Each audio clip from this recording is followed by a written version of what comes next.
Olá pessoal, tudo bem com vocês? Tudo tranquilo? Tudo em paz? Eu espero que sim! E moçada, a gente está começando uma nova sessão. Essa é a terceira sessão que a gente estreia, uma nova sessão, uma nova playlist. Vai se chamar simplesmente Regiões Brasileiras. E o que nós faremos nesta playlist? O que nós fizemos com a região sul? Se você consultar as nossas playlists, você vai perceber que lá nós temos uma região sul. Porque à medida que eu fui dando aula de Geografia do Paraná, que nós já estamos na 35ª aula da Geografia do Paraná, para poder contextualizar o estado dentro da região sul, nós fizemos uma série de aulas, se não me engano, 7 aulas sobre a região sul, analisando seus dados socioeconômicos, sua cultura, sua economia. Obviamente de maneira breve, mas suficiente para a gente ter uma noção do que é a região sul.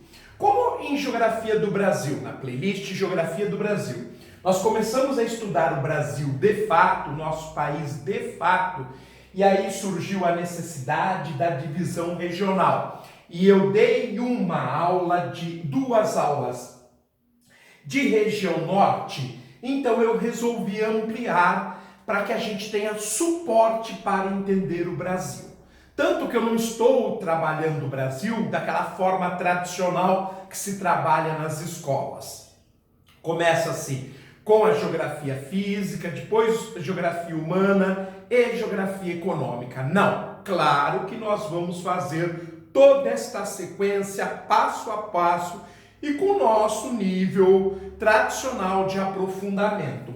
Porém, pessoal, antes nós vamos estudar o território brasileiro, estado por estado, inclusive o Distrito Federal, ou seja, as 27 unidades da federação.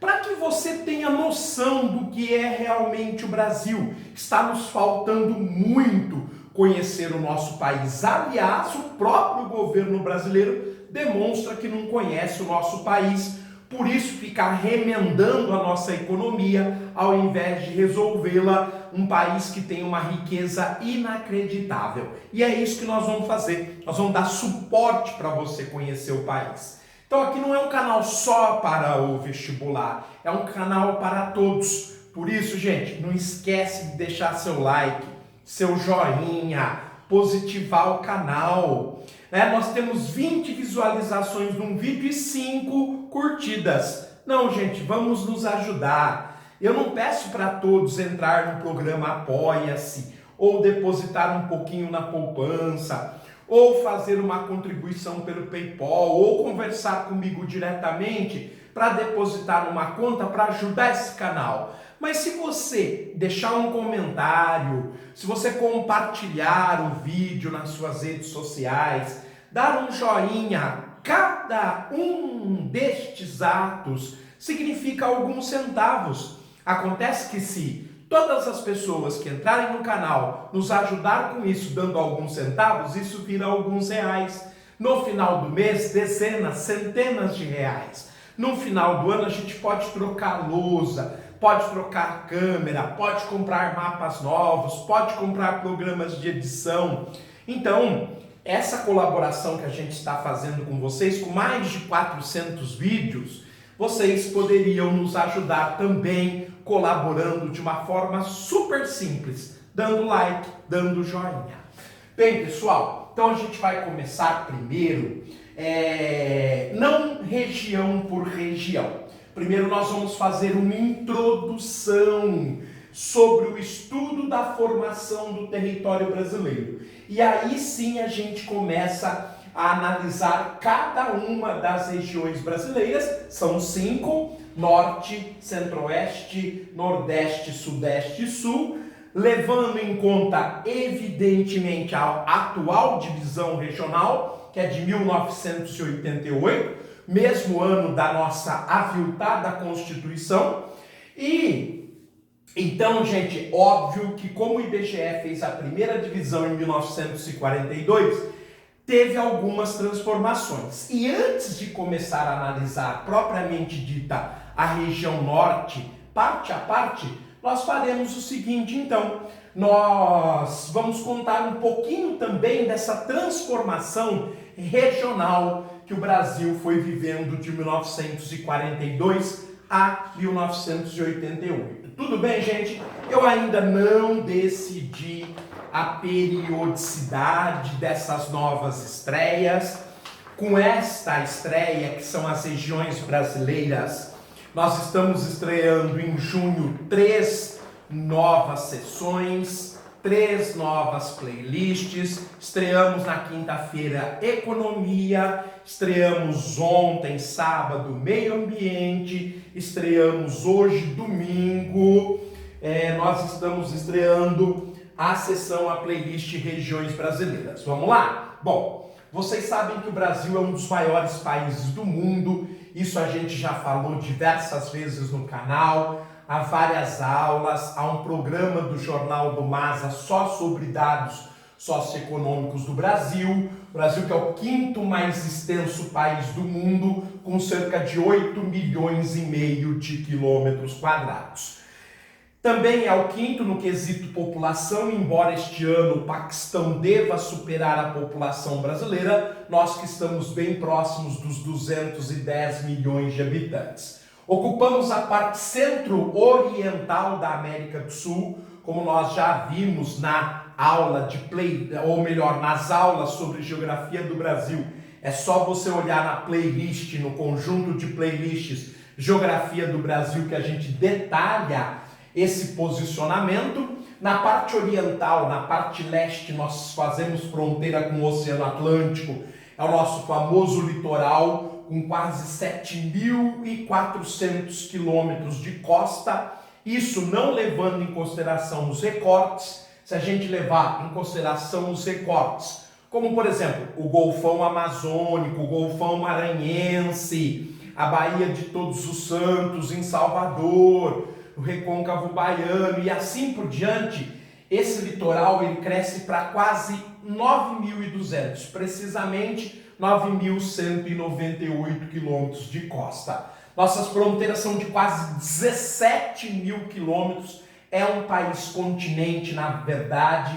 Fazemos fronteiras com todos os países da América do Sul, como a parte da França, que é a Guiana Francesa, com o Suriname, com a Guiana e a Venezuela ao norte, a noroeste com a Colômbia, a oeste com o Peru e com a Bolívia, a sudoeste com o Paraguai e com a Argentina e ao sul com o Uruguai. Só não fazemos fronteiras na América do Sul com o Equador e com o Chile, que são banhados pelo Oceano Pacífico, enquanto nós somos banhados pelo Oceano Atlântico. Bom, gente, o território brasileiro ele foi se formando ao longo da história. E a colonização portuguesa, eu não vou falar descobrimento, porque isso está cada vez mais polêmico. A colonização portuguesa ela se efetiva a partir de 1500, ok? E a partir dessa colonização portuguesa, várias frentes de expansão foram se abrindo no território brasileiro, o que nos começou a caracterizar enquanto país. Bom, inicialmente, a nossa colonização, ela se deu numa faixa próxima ao Oceano Atlântico, faixa essa que era delimitada pelo tratado feito entre Portugal e Espanha para poder explorar o continente americano, o continente descoberto no século XV. E essa faixa, ela equivaleria hoje a uma área de 2.800.000 quilômetros quadrados. Ou seja, quando nós começamos lá no século XV, transição para o XVI, a gente tinha 1/3 do tamanho do território brasileiro. Nós fomos ocupando essa região através da produção agroexportadora. Então, o primeiro momento, digamos, da colonização portuguesa, do povoamento português ao Brasil, está ligada à cultura da cana-de-açúcar que veio da Europa e à exploração, à exportação de uma madeira nativa utilizada na indústria têxtil europeia, que era o pau-brasil. Esse limite que separou a América Portuguesa da América Espanhola é um tratado chamado de Tratado de Tordesilhas, que delimitou as áreas de exploração das coroas portuguesas e espanholas através de um meridiano chamado de Meridiano de Tordesilhas. Para que você tenha uma noção por onde passava o Meridiano de Tordesilhas, pega o mapa do Brasil e traça uma linha reta ligando Belém até Florianópolis. Então, o Tratado de Tordesilhas, ele começava no norte, em Belém, e terminava onde hoje é Florianópolis, no sul.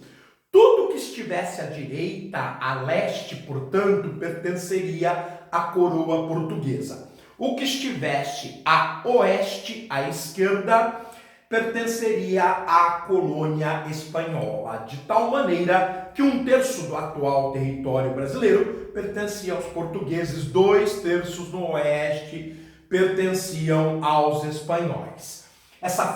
Segundo o nosso texto aqui, o Tratado de Tordesilhas é uma faixa imaginária que dividia a América do Sul entre portugueses e espanhóis e evitou que eles disputassem vários conflitos. Mas como a colonização é dinâmica, como a América do Sul é muito grande, é uma faixa de terra de 19 milhões de quilômetros quadrados, se hoje, com toda a tecnologia, é praticamente impossível vigiar as suas fronteiras, imagine há 5 séculos atrás. Então os portugueses, eles vão inaugurar, eles vão dimensionar, proporcionar várias frentes de expansão que por muitas vezes ultrapassava o Tratado de Tordesilhas. Essa expansão que vai se dar do século XVI ao século XVIII. O português era muito explorador, muito desbravador, e já no começo da colonização brasileira eles começam a se infiltrar num território que seria a chamada América Espanhola. Por exemplo, em expedições de conhecimento e exploração à Amazônia, ou mesmo o fato da expansão da produção agropastoril que foi indo para o oeste, né? Então começa no litoral do Nordeste, vai em direção ao sertão e daí para a Amazônia. Isso é um exemplo de expansão da produção agropastoril caminhando para o oeste. Mas o que mais impulsionou a violação do Tratado de Tordesilhas foi a descoberta de recursos minerais, de riquezas minerais tais como o ouro e os diamantes, que o território, tanto português quanto espanhol, tinha em grande abundância. No caso, os portugueses vão acabar por se apossar produtivamente do que hoje seriam os estados de Goiás, Minas e Mato Grosso, parte já dentro do território espanhol. Em 1822, o Brasil se torna independente e, curiosa e diferentemente, essa independência, ela forma apenas um país. Ou seja, a América Portuguesa, a parte que os portugueses colonizaram na América, formou um único país, extremamente extenso, mas um único país, o que é bem diferente da colonização espanhola, que deu origem a inúmeros, a maioria dos 33 países da América Latina foram de colonização espanhola, mas como eu disse, viraram vários países, enquanto a América Portuguesa formou um país só, um país coeso, o que dá as atuais características do Brasil. Então, nessa primeira aula de apresentação, nós ficamos por aqui, paramos na independência do Brasil, demos aí uma primeira pincelada sobre as regiões brasileiras e vamos parando por aqui. Acompanhe a aula de regiões brasileiras, extremamente importante. nos dias de hoje. Até a próxima. Tchau, tudo de bom.